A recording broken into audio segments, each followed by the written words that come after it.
Hello, and welcome back to the Two Things You Don't Talk About. I'm your host, Cody Schroeder, and today we're going to be talking a little bit about self control. This is the third episode. Um, basically, want to get into the reasons why it's important to have self control and to delay gratification. See, we live in a culture right now where everything is so instant. We can instantly get the answer to anything that we want. We can instantly have food arrive at our door. We don't have to wait for anything. Even if you don't have a car, you don't have enough to wait for a bus anymore. You can just take an Uber and somebody will come pick you up and you'll go to your destination. You can have 37 different sauces arrive with your buffalo wings that you decided to order 2 minutes ago, and you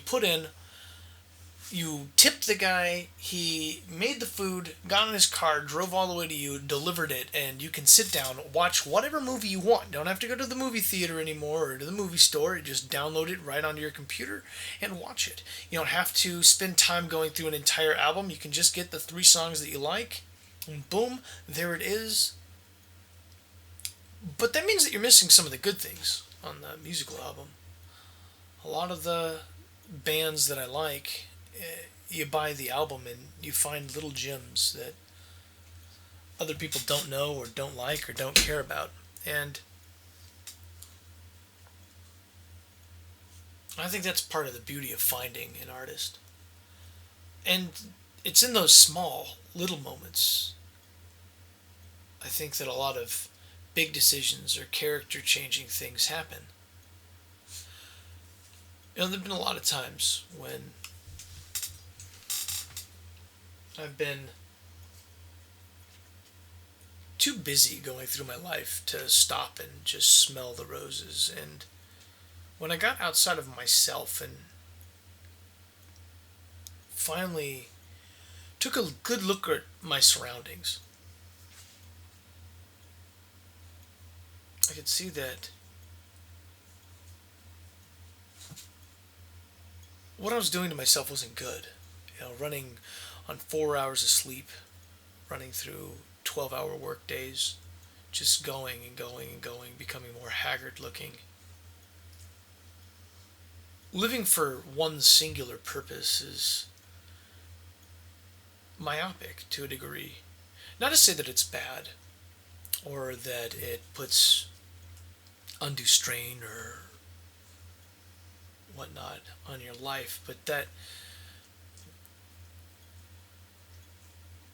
it's important that things come in their time. It's like kids. You can't give them candy all the time. If you gave them candy all the time, they would become fat and lazy and dumb and stupid, and it's not good for them. You got to give them their vegetables and their meat, and they got to get through all the stuff that maybe they don't like as much as candy. And then, they do something big and important. Say that you're potty training them, you're using candy to make them feel like they've accomplished something. Give them that expectation that there's a reward for the things that you do correctly. Because it's easier and faster to just go in your diaper and let mommy change you. It's harder to have to recognize what's going on. Look at the problem. Put down the things that you're doing. Go take care of the issue correctly, and then come back. And so you're teaching in that moment to do things the right way and to take the time to do them. I wouldn't necessarily say that that's delay of gratification, because the gratification, I guess, would be the candy, so that you become the unofficial arbiter of their delay. You set that in motion. But it's the same concept for everything else. I mean, pornography has destroyed people. Absolutely destroyed people. Destroys, couples, destroys individuals. It's the number one leading cause of unhappiness, I think, right now. It's pornography. And it's just instant gratification on your sexual network. So what you're doing is you are sitting there and you are programming yourself to stimulate a sexual nerve alone in the dark, being a voyeur, watching other people do things. And some people, that's their only sexual experience their entire life. It causes erectile dysfunction. It causes social problems, anxiety. It causes problems with intimacy between two people. It disrupts the natural social order. It makes people content with being alone, which is bad for people too, to be alone.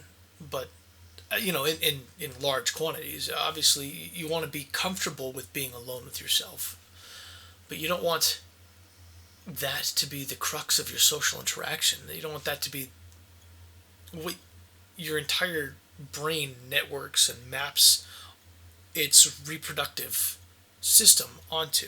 You want to be able to wait. You want to be able to hold off on the things that are important for their time and their place.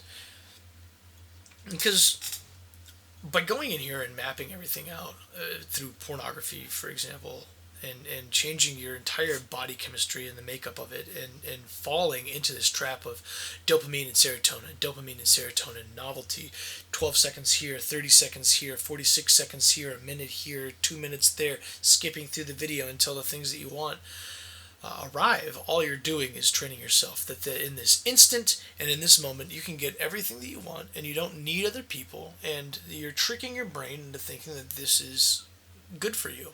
This is the way that sexual experiences are supposed to take place, which is training you to be other things.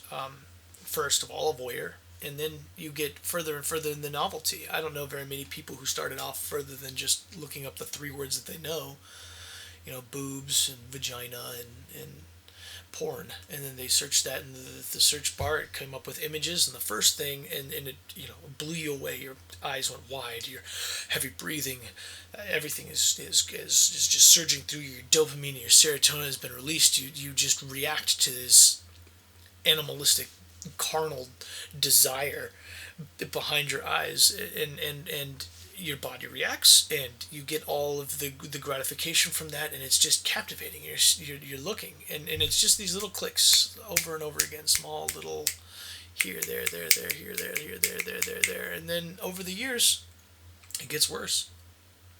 You start going on to videos, and the images start becoming more specific. You start looking at some of the tags. You see other things from fetishes like feet fetishes, and voyeurism, where now you're watching somebody else watch somebody, or you get exhibitionism and whatnot, to BDSM and more dangerous things, swinging, and things that are a huge breakdown in culture, and specifically monogamous culture, which is what we're looking for, because we don't want people who are weak and constantly looking for sex all the time to validate their emotions and to validate themselves and to validate their relationships and to validate all the things around them.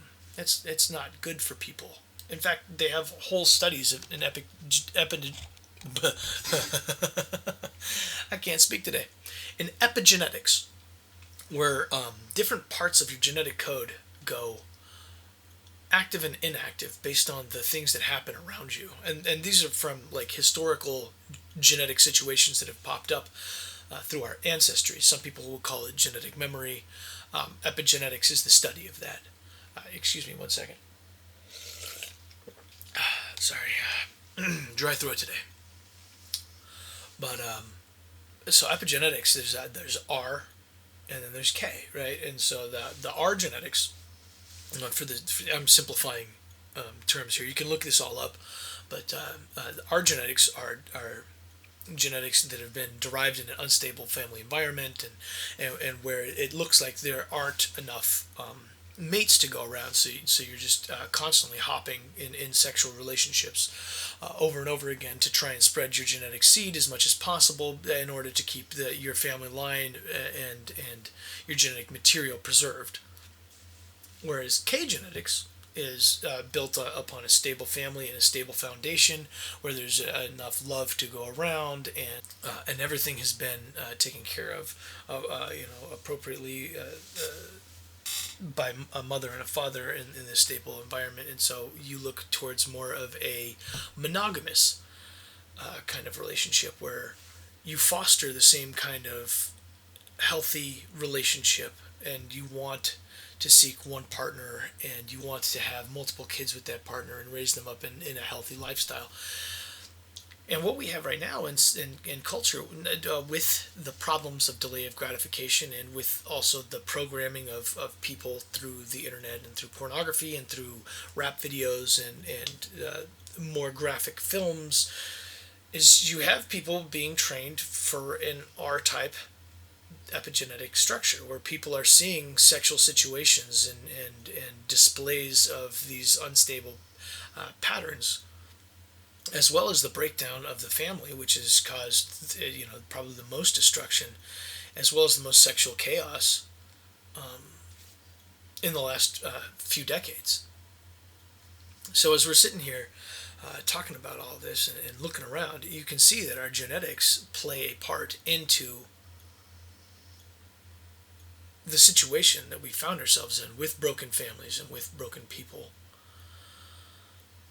And these are things that are great in survivalist situations. Let's say that the world ended tomorrow and there was a huge catastrophe that happened, and so now we're cut off from the rest of society and we're broken into situations where it is just one or two people against the world, and we're interacting, we're moving around, and let's just say that it's you and your brother. And now the way to repopulate the planet, the easiest way to do that would be to use your animal biology and go the R route and spread your seed like Genghis Khan.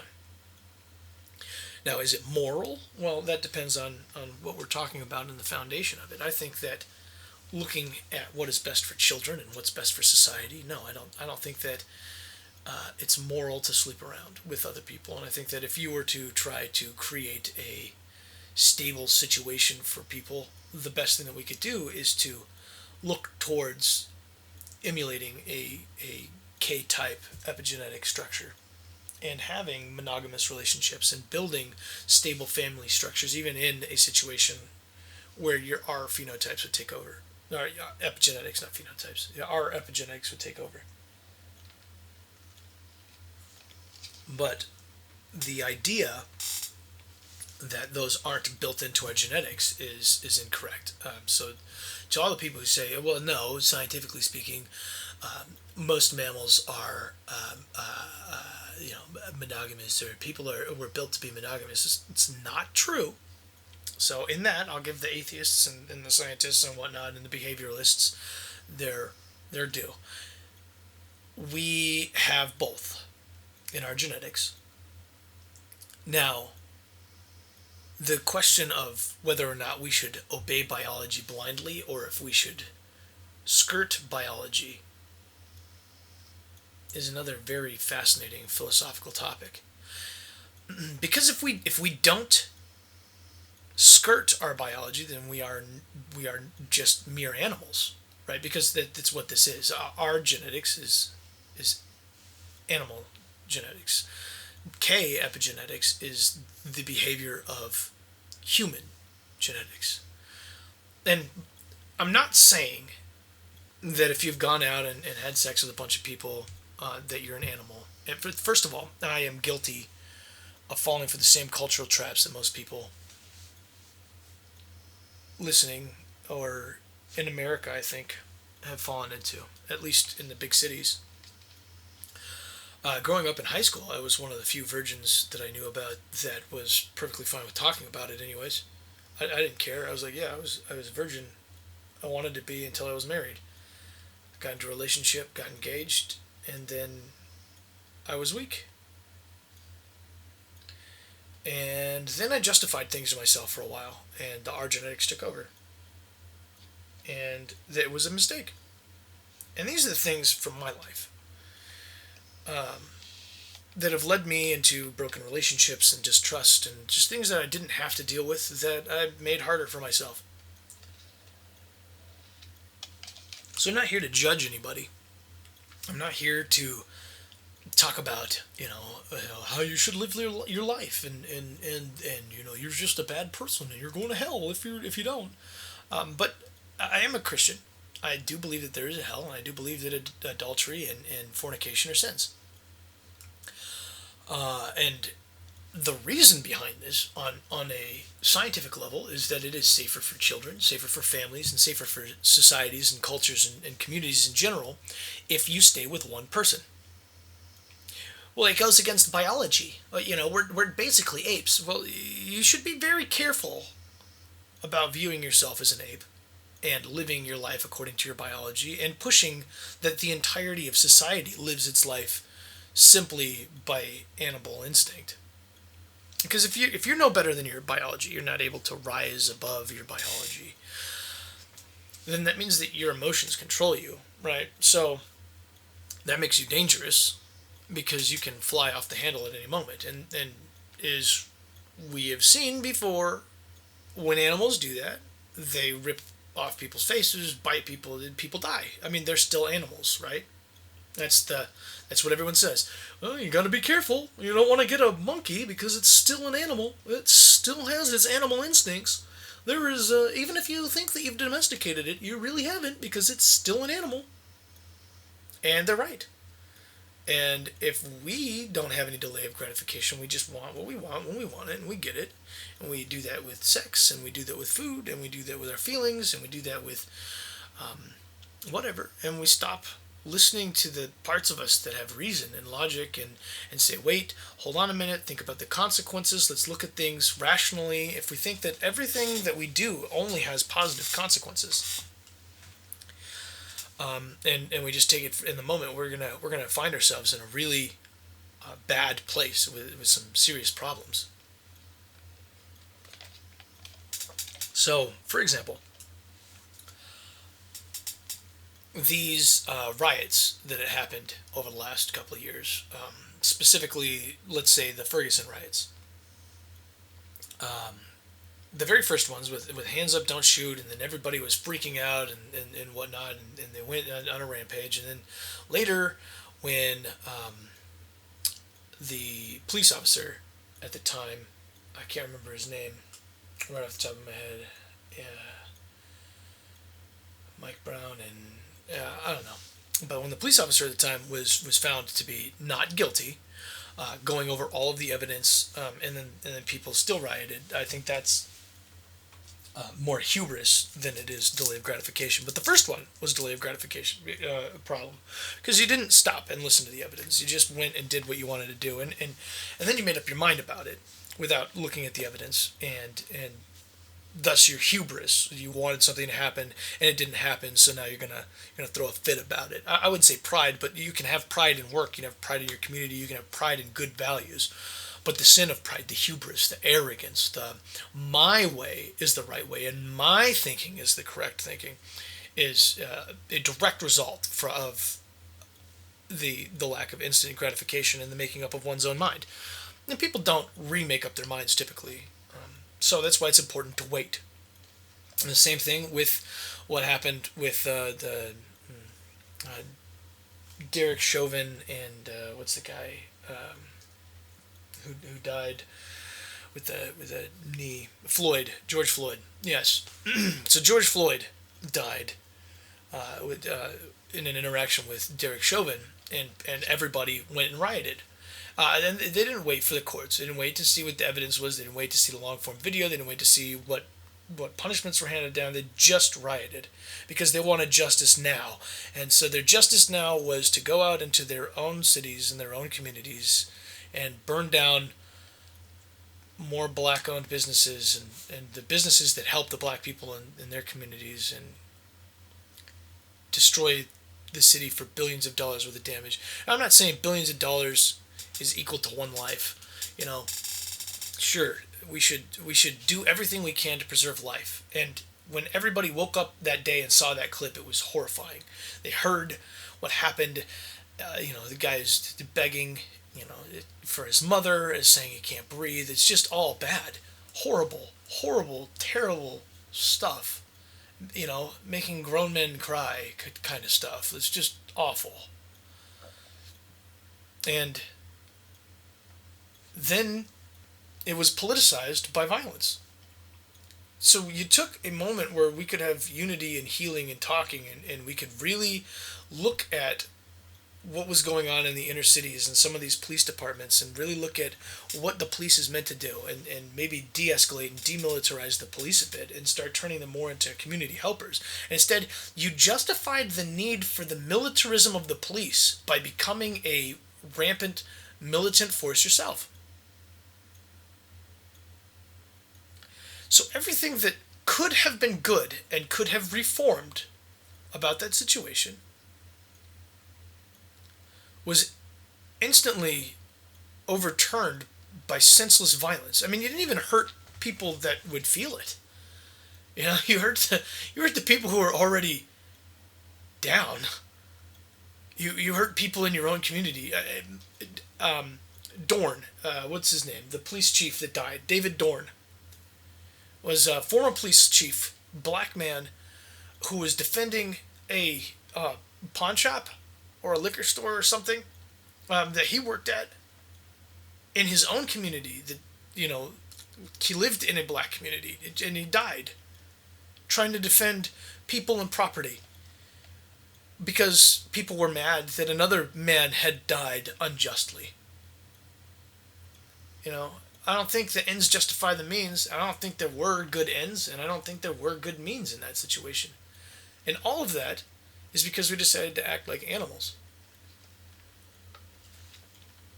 We gave in to our low impulse control, gave in to our feelings, gave in to our violence, did what felt good in the moment. And did a lot of people get away with it? Absolutely. I'm sure there are people with big screen TVs sitting in their house, all while the mainstream media just says, this was the inevitable consequence of making people upset. This is what you did, you Republicans and white people and cops who just, you guys just never listen. So this is all your fault. It's not the fault of the people who twisted a movement, made it about Marxism, made it about stuff and greed and jealousy, and made it about feelings. And the vicious thing about all of that is that what the media is really admitting to you is that they're just like those people. They too get angry and think, this is horrible. It's like when somebody says that how could you have a gun? What happens if you get angry at your wife? I get angry at my wife sometimes. I would just shoot her. It's like, well, okay, well, at first I don't want you to have a gun ever, because that's evil. So you make the right decision in your life, and don't do that. But secondly, I have enough impulse control. I have enough control over my emotions and my mastery over my emotions that if I were to have a gun, I would never, ever think about using it on somebody innocent. I don't even get that mad to hit somebody, generally speaking. And the last time that I didn't hit anybody. I didn't throw anything. I didn't break anything. I just stepped back, relaxed, analyzed the situation, said, okay, I'm getting a little upset about something that's not even that big of a deal. Why do I care that much? What battle do I have to fight? And then it's just over. It's like, all right, no problem. It's emotional control. Emotional control is stunted when you have instant gratification for everything. Because how can you control your emotions? How can you learn patience? How can you learn patience and emotional control and balance and contentedness and humility if you get everything that you want always? I work every day for 40 hours, but I don't get my paycheck at the beginning of the next day or at the end of every day. I wait the whole week and I get my paycheck at the end of the week. And then I take some of that money and I put it aside for charity. I take some of that money, I put it aside in my savings. I take some of that money and I pay my bills. And I take some of that money and I buy, food that I want. Like, say I want some potato chips and salsa this week, and that's my little luxury snack, then that's what I'm going to get. But those are the things that I have. And then after a little while, I've hit my savings goal. I saved up a little bit extra. I buy the thing that I wanted to buy. Boom, I got a car without a car payment, or I have, I put down a house payment or whatnot. But over the whatever course of time that it was, let's say that I saved up $40,000. It took me 5 years. I don't know. Let's say that I could do that. I save up $40,000. Takes me 5 years to do that, and I put it down on a house. That is delay of gratification. How else am I supposed to get that house at that $40,000 if I'm not patient and I spend every single cent that I make? I will never get a house that way. I won't. That is what delay of gratification does for you. If you can sit back and you can say, no, I don't want porn. I don't want to watch porn. I don't want to smoke weed. I don't want to forget everything that I've ever done. I don't want to put aside all the problems that I'm having. I don't want to do any of that. I want to exist in the moment. I want to work hard. I want to deal with my problems and actually be happy. I want to have the things that I think will help complete the family and have the security that I want. Then I have to give up the things that are holding me back. I have to give up wasteful spending. I have to give up, buying a video game every week, or, going out on dates and at bars and picking up chicks. I have to give up, pornography. I have to give up streaming accounts. I have to give up the things that I don't need in the moment in order to live like I want to later. Because everybody wants a house with a picket fence, but if you're not willing to work for it or save for it or put off for it, then you're not going to get there. And yes, there are priorities. Obviously, things happen, emergencies happen. That's why you have an emergency savings. You want to have about 6 months worth of all of your bills and food and whatnot saved up. 6 months worth of all of your paychecks saved up. So if you make $1,000 a week, you want about $2,400 in your savings account, right? Because that's only 4 times 3. That's 4 times 6. Yeah, 2,400. Yeah, 4 times 6. So that's it. You want about $2,400 saved up, or $24,000. Was it $1,000 a week? Yeah, $24,000 saved up, because that's 6 months. You really want to know, you should probably get $26,000 saved up, because 52 weeks is you're thinking about a half a year really. So that's your emergency. $26,000 saved up. That's not bad. Now you do that 2 more times, and you have a house payment, and you still have your nest egg. Look at that. Now you put down, $52,000 on a house, and you still have $26,000 saved for emergencies in case anything happens. And that's how you become financially stable. That's how you look at things. You want your kid to grow up and be self-sufficient and know how to clean. Then you need to clean yourself. You need to teach them how to clean. You can't clean everything for them. You have to deal with the fits. What's going to happen? They're going to throw a fit because they don't want to do something. What do? You either ignore the fit unless it gets to the point where it can't be ignored, or it's dangerous, or there are other people around you that's bothering them, whatever it may be. But you got to be able to control the situation at that point. So then you have to redirect. You have to find a way to get out of the fit without granting clemency. Like, you can't give them what they want, because now you've incentivized them to throw more fits. And then we're in the instant gratification problem again. Because now the reason they threw the fit is because they didn't get what they wanted. If you give them what they wanted, then that's how you placate them. Then you have said that the fit is too much for you to handle. So you should just give them what they want in the first place. And you need to make sure that you have your emotional control going, so that way you don't make the problem worse. Because nobody needs to be angry and yelling at a 2-year-old. I mean, how stupid does that look? And trust me, I have a 2-year-old. I get the idea, but why would I yell at my 2-year-old? She doesn't understand. It's not helpful. It's just making her afraid, right? So it's about being able to approach the problem from a level of emotional control, and being able to solve the problem from a level of emotional control. And I think this is probably a really big kicker here. It's all about teaching delay of gratification. Because nobody likes to do the dishes, but you want your dishes clean when you want to use them. You want your pots clean when you want to use it. Nobody wants to sweep the floor every day, but you want to be able to have guests in when it's time for them to come in. Nobody wants to go to work, but you want your roof over your head, right? So it's about taking those little things and expanding them. Do you want good, healthy, clean, beautiful food that is nourishing and helps you get through the day? You gotta cook. You can't order McDonald's all the time. You get fat, you'll die of diabetes. That's it. Because that food isn't really food. It's like I'm out and about.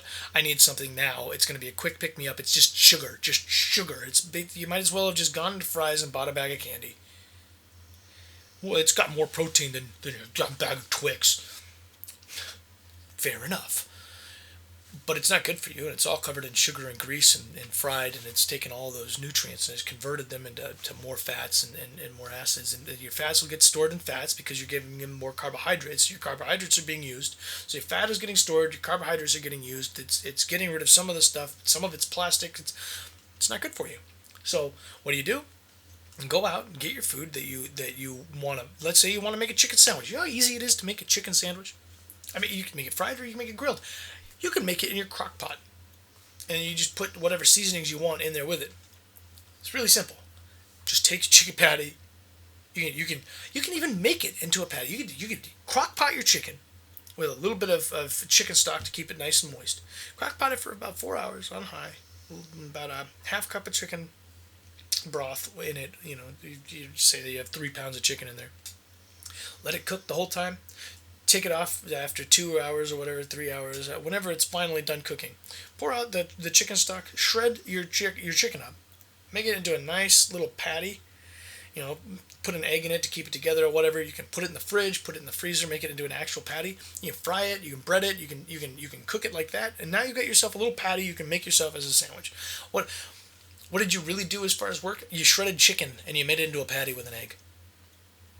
I mean, because the crock pot did all the work for you. But you had to wait the 4 hours for the chicken to be cooked.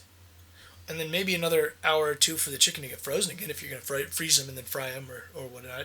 Or you just ball it up and make it into a patty and just cook it on the stove right there. Another 5 minutes, you're done.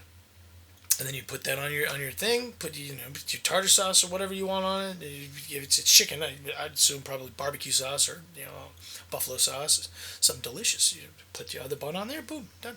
Season it how you want to, garnish it how you want to. But now you've had your chicken sandwich and it's fresh. It's real chicken. It's not frozen, processed, separated, added sugar, added fat, fried in a deep fryer. Deadly for you chicken sandwich. Delay of gratification. And I'll tell you one thing. It'll taste delicious. I think food made at home is way better than fast food. I've done a lot of cooking in my life. I've worked at a lot of fast food places. I've worked at a lot of little restaurants. I tell you one thing. I would rather eat at a high-end restaurant or at home than anywhere else. And I can't afford a $300 plate of food. And at the high end because it's always fresh. All the stuff coming in, they make their menu every day, new stuff. And that's why. And then they have food that I'll never be able to make because I'm just not that good at cook. But I'm better a cook than the guy at McDonald's because I know what the guy at McDonald's is doing. He's not cooking. He's reheating things and giving it to you.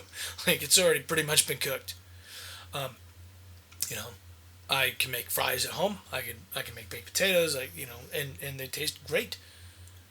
I make a lot of food. But it always tastes better when you put in the work. You put in the effort. Give it a little bit of time. Delay your gratification. You're going to spend 30 minutes waiting on your chicken wings anyways. You might as well go down to the store, pick up your chicken wings, and really, it's really easy. You can find whole things of chicken wings down there. It's flats and drums. I don't know if they do anything where they separate them too much. So sometimes, like I don't ever see them mixed. They're always separated. So if you want both, you get both. If you want one, you can get one or the other. Doesn't matter. You get a bulk amount of them. You take them home, and I'm going to give you an easy recipe right now. Take a little flour, take a little salt, a little bit of pepper. It's mostly flour, a little bit of salt and pepper, mix it in together. You just take the thawed chicken, coat them up, heat up your oil to about 400 degrees. If you have, I have a little mini fryer. You just heat it up to about 400 degrees. You can do a little higher if you want to. Cook them a little bit crispier. I like 400. It's about where you'll get it like a native New Yorker. So you just take those, you drop them in for about 7 minutes, pop them up, shake them a little bit, wait about 2 minutes because you don't want everything to stick together. About a minute or two. You don't have to actually wait the whole 2 minutes. Drop them down for another 7 or 8 minutes. Once you've hit about the 15-minute mark, 14, 15, 16 minutes, whether you want them golden, nice, or a little on the crispy side. So you have them there for the whole time. They'll be fully cooked. You take them out, and then you just put whatever sauce you want on them. You like barbecue? Go get yourself some Sweet Baby Ray's. You want yourself some hot wing sauce? You can get Frank's. You go. You do whatever. Get yourself some honey. Just coat them in honey. I don't care. But it literally will take you half the amount of time and will be half the cost than sitting there waiting for the wings to come to you. Now, you actually have to do something, and you need to have bought them beforehand.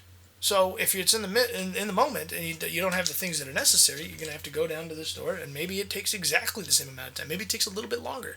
Maybe it's your first time. You're a little nervous about it. That's fine. You'll never get better if you don't try.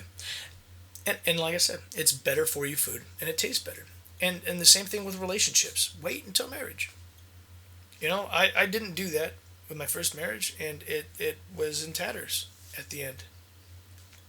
And that's probably one of my biggest regrets, is that my daughter doesn't have both of her parents living with her. Like, we're both involved. We have custody 50-50, but that's a big regret for me. So, yeah, but wait until marriage. Get to know somebody. Talk about things. Learn about philosophy. Learn about their interests, their hobbies, the things that they like to do. Learn about how to cook for them. Learn about what type of things that they like to cook. Learn about their childhood, what their relationship is like with their mother and their father. Learn about all their little special places, the little things that they like to do, the places they like to go, their picadillos, their likes, dislikes, pop culture, the way that they think, their philosophy, religion, history, all sorts of things like that. Look at their politics. Discuss things that are important. Sex can wait. Because the responsibility of sex isn't just the other person's feelings or how you feel in the moment or ecstasy or the stupid physical material things that you always see on TV. This person's really good, and this person's never made me do anything, and I never felt like that before. It's disgusting the way we talk about sex on purpose, because they want us to feel about sex like animals do. It's just here in the moment, and then kids are made sometime later. And we have birth control now, and we have the pill, and we have condoms, and these are the things that have allowed us to move past our primitive understanding that we had to wait till marriage and it was safer that way, because now we can get rid of STDs and we don't have to worry about children. So you just go on ahead, have fun, screw up your entire emotional stability and your spiritual feeling and your self-worth and everything else. When the mistake comes, now what happens? Because birth control is not 100%. I mean, that's the lie that they'll tell you, the guarantee, right? But there is no guarantee. So now what happens is you either are unprepared for reality and you marry somebody and you hope that it works, or you raise the kid all by yourself, or you give it up for adoption, or you kill it, right? Because that's the other option. Once again, back to a delay of gratification. You couldn't wait to go through all the right way. So now you're in a situation you don't want to go through with it the right way again. So you're going to devalue a human being to the point where they're sub-slave. I mean, you couldn't even kill slaves like they're killing children. And then you just go ahead. You are more important. Your material well-being is more important than the baby, so you kill it. And that's evil. And that's what delay of gratification brings you to. Without having that delay of gratification, that instant gratification brings you to that murdering of children. Is that far fetched for some people? Absolutely, but that is a very common reality. In fact, I'd say the statistics bear out that over 90% of all abortions performed are performed out of convenience. Sure, a monetary situation, whatever, blah blah blah, but it's not like the health of the mother or the child or rape or incest or anything like that. It's because somebody made a decision and they didn't like the consequences, so they're going to escape the consequences of those decisions. Which means that they'll never grow emotionally. They'll just stay in the same spot. And they might as well be smoking pot. And many people do. And I used to. And it kept me stuck for about 3 years. So, there's delay of gratification. It needs to be a part of what it means to be a man, and what it means to be a woman, and what it means to be an American. And I'm not talking to you just saying these things because I'm a religious man. And yes, Christ is an important foundation, and I think we should surrender to Him and to His will and into what He wants. I think part of that brings you humility, because you understand that you didn't do this all on your own. There are whole pasts of your culture, whole pasts of your family, and things that brought you to this moment.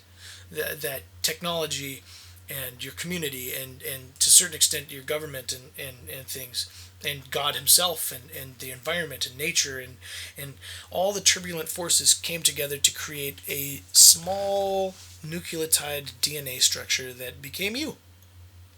And the history of your family and the history of your culture and the history of the things that people have not yet conquered and your community and the culture and the country and all of that are all part of who we are. But who we can become is our choice. And do you want to become the animal? Do you want to burn down everything that you see and get into fights and have sex and leave your children behind and murder them and not ever have any fulfilling purpose or fulfilling duty or fulfilling relationships and just meander through a life of easy cheese and fast food and porn and TV and work, and then just hope that at the end the amount of Coors Lights that you drank justified the hard times that you had in that garage working for the man 9 to 5? Or do you want to have something real? Go out into the world and strike up conversations and infect the people around you with love and truth and honor and dignity and humility and move forward in a way that fosters these truths about community and love and being known as a person who did things, who went out and explored, who saw all 50 states and visited volcanoes and waterfalls and learned how to put together an electrical generator for a backup reserve, or went out and had their own garden and gave away food and tomatoes to the homeless, or I don't know, whatever you want to do. But go out and do something real. I mean, even this podcast, shoot, I mean, I want you to subscribe and love me and come back and listen to more of my egotistical droning about the things that I think and feel. But really what I want from you is to one day not need this to fulfill a social idea or a structure. Or maybe this is a political philosophy for you, and the things that I'm working out here and that I'm talking to you about are something that'll help you go through hard times and make you remember that there's something else out there that's worth living. Or maybe it'll help you get angry about the things that we're being cheated of, because we are. Or maybe, just maybe, I'm doing this because I think that it's important. Because I do. And you should go do what you think is important. So, what I'd like to say is, in all things that are important, you should look and examine the consequences of your actions and get to the point where you can say no to the things that you want the most because they're not the right time. For example, there were movies in which, like Easy A, for the amount of over sexualization that's in the movie, the message is phenomenal. And there's a part in it where she's turned down a gentleman who was not actually being a gentleman. He was a scuzzball. The whole premise of the movie is that she's made up a reputation about being a slut or a prostitute, in order to see what the ostracization of a puritanical culture would be like in a modern day scenario. So she let a high school rumor go that she was a slut, for money, and then you watch how this impacts her life and the life of those around her. And so at this particular scene, the guy propositions her, uh, because he wasn't in on the joke that it was all an act. All the other guys were getting clout, from a lie, and so he brings $200 gift card to her, and he's like, in exchange for this, you're gonna have sex with me. And she's like, no, you're a pig, and I don't like that. Um, but she gets rescued by the hero of the story. His name's Woodchuck Todd, because yeah, of a story at the beginning of the movie. But he takes her back home, and he tells her that he likes her, and he extends a kiss to her, and she really likes him, but she tells him no because it's not the right moment. And later on, after she's solved all the things that are going on and has processed things, and it's not this weird, creepy night where the guy tried to, and Woodchuck Todd didn't know what had happened, just that she was upset. But so she delays the gratification of the kiss from the guy that she likes, that she's liked since eighth grade or whatever. And then later on, they do eventually share their first kiss, and it's special and it's important and it's meaningful. And that small example is a bit of truth that rings out. It's a celebratory moment in the movie. It's the high note. It's the wrapping up of the climax. You see the whole end come, and this is the resolution, right? This is the end. This is how it wraps up in the closing action. Is with the things that are supposed to be right are right, and the people who are hurt are the explanation is done, and the things that have to happen, and you see the lesson that's learned. Um, but the delay of gratification to its final moment, when it was right and it's perfect and it's understood and the lesson has been absorbed, the underneath all the rest of it, because the heinous thing about the movie is it goes through this whole thing where it talks about how sex is actually pure, and it's beautiful, and there are things that are wrong that happen in your life when your reputation gets out of control, and that there are consequences to sex that happen, and all of this is in here, but it's all muddled at the end by it's nobody's damn business whether it's 5 minutes, 6 months, or when our wedding night. Which sure, it is nobody's damn business. You're right, but the whole moral of the message is that there are times, there are opportunities, there are places where things are right. And so if we get rid of the cheap blase social convention of the 2010s, and we go into the truth of the matter is, it is celebrating the delay of gratification at the end, because that is the moral of the movie, is that things have a time and a place, that you should delay gratification until the time and place has been met. And I think that that's important. I think that that's a part of our emotional aptitude, our emotional intelligence is gone from society. That we should strive to be more patient, diligent, humble people. Because let's put it this way. You've seen the guy who brags about being in fights all the time. He's like, oh yeah, I can kick this guy's ass, and I can kick that guy's ass, and I can kick this guy's ass. And then when the quiet guy who's been training in MMA, who knows what he can do, gets pushed too far, and they get into a fight, the one who's been braggadocious gets his ass kicked, and the guy who actually knows his shit is fine. Nobody needs to think that they're good at something, or to think that their life is going well. What we need a moment to sit back, pause, reflect, and to know that we're doing the right thing. So let's do that. Let's learn to bake bread again.